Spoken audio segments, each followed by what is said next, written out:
हम अपने जान के दुश्मन को अपनी जान कहते हैं। हम अपने जान के दुश्मन को अपनी जान कहते हैं। मोहब्बत के इसी माटी को हिंदुस्तान कहते हैं। मोहब्बत के इसी माटी को हिंदुस्तान कहते हैं। जो दुनिया में सुनाई दे उसे कहते हैं खामोशी। जो दुनिया में सुनाई दे उसे कहते हैं खामोशी। जो आंखों में दिखाई दे उसे तूफान कहते हैं। उसे तूफान कहते हैं।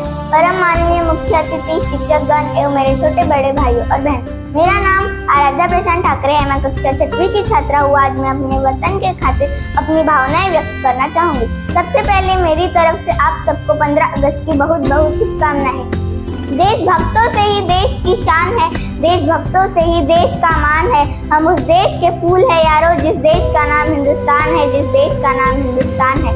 आजादी, आजादी का असली मतलब सिर्फ वही समझ सकता है जिसने कभी गुलामी को हो, वरना हम सौभाग्यशाली है कि हमने स्वतंत्र भारत में जन्म लिया। वरना आजादी की लड़ाई 657 में ही चली गई थी, जो 1947 में हमारे देश को आजाद कराई। प्राचीन, मध्यकालीन और वर्तमान के उदाहरणों से मैं स्पष्ट करना चाहूंगी कि जब हम फिरंगियों के चेहरों में फंस गए थे, तब रंग बेचंदी के एक आवाज पर टोलों के टोले उड़ाते थे और उनके इनकलाब, जिंदाबाद और वंदे मातरम के नामों से खून में आ जाने वाला 5-5 डिग्री का तूफान अंग्रेजी शाखा की जड़ें हिला देता था। उसके बाद 62, 65 और 71 के युद्धों में अपना सुआब डाल देने वाली औरत, जब घर के हालात यूं होते हैं डर के कि प्यार भी भरपूर गया, मांग का सिंदूर गया, नन्हे नहलायों की लंगोटियां चली गई, छोटी छोटी बेटियों की चोटियां चली गई, बाप की कमाई गई, भाई की पढ़ाई गई, एक ऐसा विस्फोट हुआ पता ही चला नहीं, पूरे जिस्म की कई बोटियां चली गई, पूरे जिस्म की कई बोटियां चली गई। अरे आपके लिए तो एक आदमी मरा है साहब, मेरे घर की तो रोटियां ही चली गई, मेरे घर की तो रोटियां ही चली गई। इस तरह पूरा परिवार अपनी देशभक्ति साबित कर रहा होता। तब देश लट जाने को कहता था, तब देश मिट जाने को कहता था,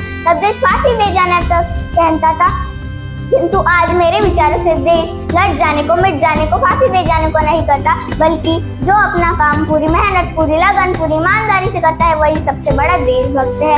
मैं नहीं मानती कि फेसबुक और इंस्टाग्राम को 3 रंगों में रंगना ही देशभक्ति है। यदि आप कहेंगे कि वर्ष में 2 बार तिरंगा हाथ लेना ही देशभक्ति है, तो मैं पूछना चाहूंगी कि फुटपाथ पर रहने वाला बच्चा नंगे पांव तिरंगा बेच रहा होता तो क्या आप कहेंगे कि नहीं, वो उसके देशभक्ति नहीं, उसके पेट के भूख की शक्ति है वो जो उसको मजबूर करती है। क्योंकि ना वो मस्जिद को जानता है, ना वो शिवालयों को जानता है, वो पेट के भूखे है साहब, वो बस भोजन के निवालों को जानता है, वो बस भोजन के निवालों को जानता है। अपने परिवार, अपने समाज, अपने राष्ट्रपति के समर्पण का भाव है देशभक्ति। हर देशद्रोही के जीवन में आने वाला तूफान है हमारी सच्ची देशभक्ति, ताकि हर देशद्रोही ये कह सके कि अगर तू परिंदा है तो ये आसमान तेरा है, अगर तू परिंदा है तो ये समझौन तेरी है, भाईचारे से रहना है तो रह इस जमीन पर, वरना एक कब्र भी तेरा है और कब्रिस्तान भी तेरा है, वरना एक कब्र भी तेरी है और एक कब्रिस्तान भी तेरा है।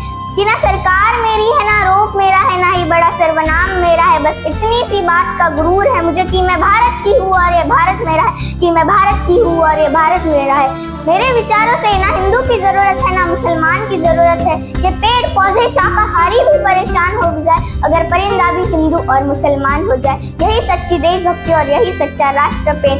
आई been Indian, I been proud to be an Indian. और अंत में मैं बस यही कहना चाहूंगी कि मेरा हिंदुस्तान महान था, महान है और महान रहेगा। होगा अगर किसी के मन में वो बुलंद, तो एक दिन पाकिस्तान भी जय हिंद कहेगा, एक दिन पाकिस्तान भी जय हिंद कहेगा। अरे पाकिस्तान ही क्यों, पूरा जहां जय हिंद कहेगा, क्योंकि सारे जहां से अच्छा हिंदुस्तान हमारा।